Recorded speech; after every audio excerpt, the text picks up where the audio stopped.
Welcome, what is up? Thank you for tuning back into the Chaos Lair. Of course, I'm Chris Chaos here with the 411 of the pay-per-view that will never be spoken on my channel.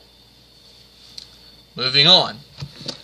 Seth and Bray, fantastic match. For me, I'm always the guy that says they could do more. They could do so much more. But for what they were given, and in the spot they were in, they knocked it out of the park. Bray gets the win. He needed it. Seth didn't. Seth doesn't. And Seth won't. I think Bray will always need the win. But that's just me. Enzo and Cass. Cass gets the win. I mean, basically a beatdown. I have a huge problem with the video package and then the promo together before that match being so much longer than the match was. The reason the match was cut short was because we're watching things that we see every week. A video package, a really good promo by Enzo. I mean, let's just be real. That was a really good promo. The problem is, this is a pay-per-view, and you're not really supposed to do promos on pay-per-views. The promoing is supposed to lead up to the pay-per-view, and the pay-per-view, that's supposed to stop. Maybe, I have no problem with like a backstage interview that lasts maybe 30, 45 seconds, a minute. I have no problem with that. A promo in ring that's like 2 minutes long is unneeded. And I think whoever's making these decisions needs to go back and re-examine how to really put together a pay-per-view. Because I get it. This is entertainment. But I also feel like right now there are so many options of professional wrestling right now that, I mean, just look at Flow Slam. Look at Fight TV, all the wrestling that's on there.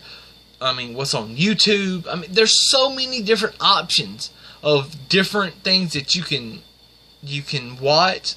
A lot of them being free. That the business is turning now. It's not so much about, the entertainment. That's always going to have a niche, but the business is starting to turn where it's becoming more, I just want really good pro wrestling. And, all the really good pro wrestlers are Samoa Joe, Bray, Seth, AJ, Nakamura, Sami Zayn, all these guys, they're in the WWE. So that's always going to draw, but people are just going to be left sad and angry. I know I am most of the time. The tag team Iron Man match, I thought 30 minutes is good. 7 pinfalls or 7 falls in 30 minutes is a little much. Now, I will say that, one fall apiece was because both teams got counted out. So, really, it was only 5. I think 5 is okay. I don't feel like that's too many. Because if you do the math, that's about a fall every 6 minutes. The way it averages out. So, I mean, it's okay. I just think 7's a little bit much. But then again, like I said, a double count out. So what are you going to say? I love the fact that the match started out with the bro kick and then the huge first fall up in like 10 seconds. I thought that was fantastic. I love how Cesaro secured the last fall. Just kind of trickeration on Jeff Hardy. Hits a swanton, all of a sudden, boom. And I love that Jeff was fighting it, trying to get out, couldn't do it. Sheamus and Cesaro regained the tag titles. I don't know where the Hardys go from here. Do they get more chances, or or like, we don't have Enzo and Cass anymore. We don't have the New Day anymore. What other babyface tag teams do we have on Raw? And since Cesaro and Sheamus turned, you really now only have the Revival left that I'm even thinking about. and the club, but the club's going to stay heel probably. They're probably not going to turn babyface, although they should, and join up with Finn, but that's a different argument for a different day. The women's match, the women's title match, Sasha wins by countout. I love the fact that Sasha didn't win the title. Normally, I would be all up in arms about a countout win. I love the way that this one was executed with her right in front of the referee. You know, the referee hits 8 and she sits down on the floor. It's like, all right. And then 9. Get back in the ring. What are you doing? She's like, and then, all right, 10. All right, give me my belt. We're leaving. Come on.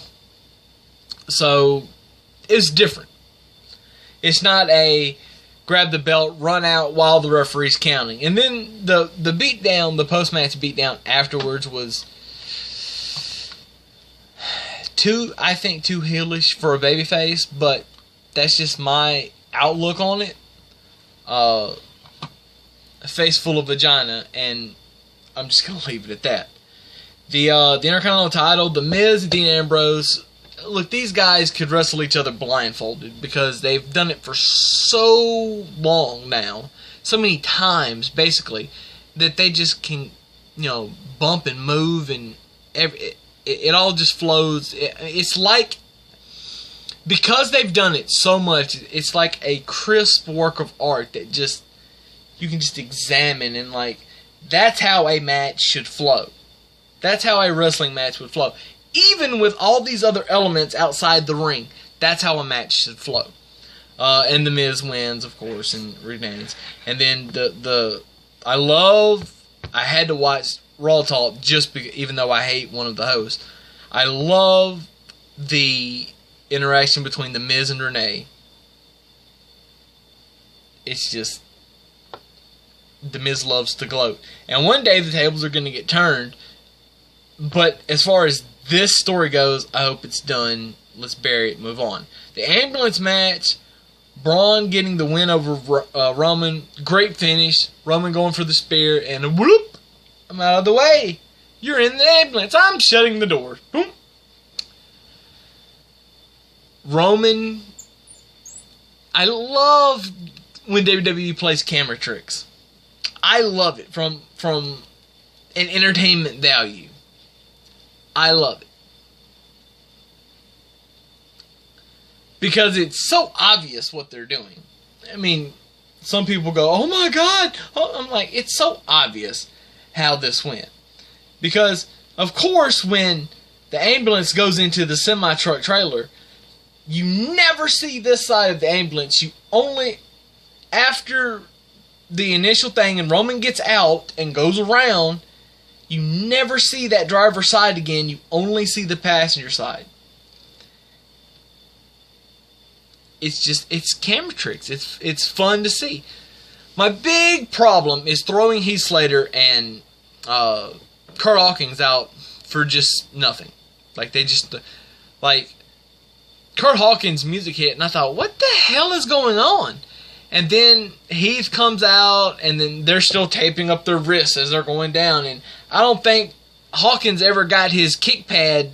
For those of you that don't know, when you wear a kick pad, it has the pad on top, and it has a little thing that you put over or under your foot, and it's up under it. That way it doesn't come off, whatever. Because the front of the kick pad will just do this if it doesn't. I don't think he ever got that fastened down before the ding-ding started.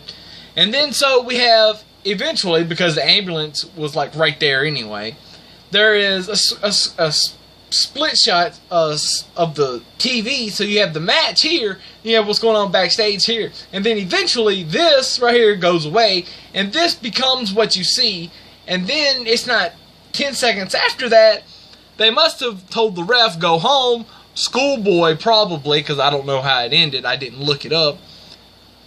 Ding, ding, ding, here's your winner, Heath Slater. Okay, but why? I can only imagine that the announcers are seeing on their monitors what we're seeing watching it at home. And that is what's going on in the back. The whole problem basically, is that these guys was out there for less than 2 minutes. So why even do this if you're not even going to focus? I don't understand. Like, I'm glad that they got on pay-per-view. I'm glad they got at least 2 minutes. 2 minutes is better than nothing. Although it's almost really like a slap in the face. It's totally disrespectful just to have them go out there just for nothing. Basically, that's what they did. If I was in that position, I would be pissed. I wouldn't tell anybody I was pissed until much later down the road, but I would be pissed. I would secretly hold that as a grudge deep down inside and bring it out and use it when I needed to.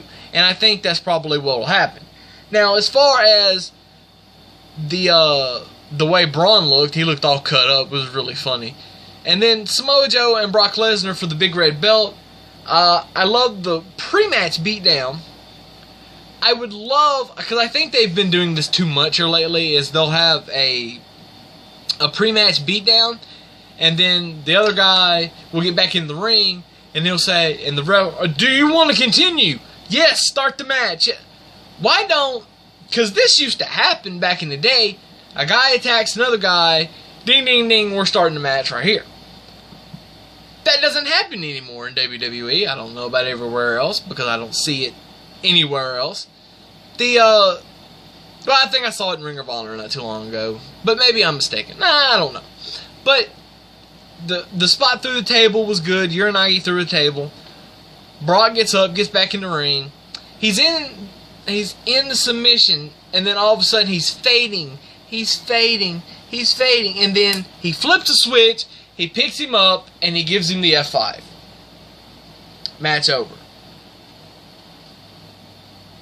It's too quick. You need to build. That's why, there wasn't like a huge pop or anything. You have to build toward that, and they just did a horrible job of building. I, quite frankly, haven't liked any match that Brock Lesnar has done. I like Brock being on TV. I don't like Brock being the champion. And I haven't liked any match that Brock Lesnar has done in like the last 2 years. Ever since the last match he had with The Undertaker. Because it just hasn't, it just hasn't been good. None of it. The Ambrose match was horrible. But I think that's because he didn't want to work with Ambrose. Or at least that's the perception I got from things I read online. And it could be right or wrong, but that match was bad. And so, it's not good. Brock's an attraction, we know that, but I just don't like how it's been going for him. I think the time to take that belt off of him is now, because I just, for the life of me, can't understand why you would have... It would be different if Brock was there at least once a month. Or if they flew him in every 2 weeks. Or once every 3 weeks. That would even be an improvement.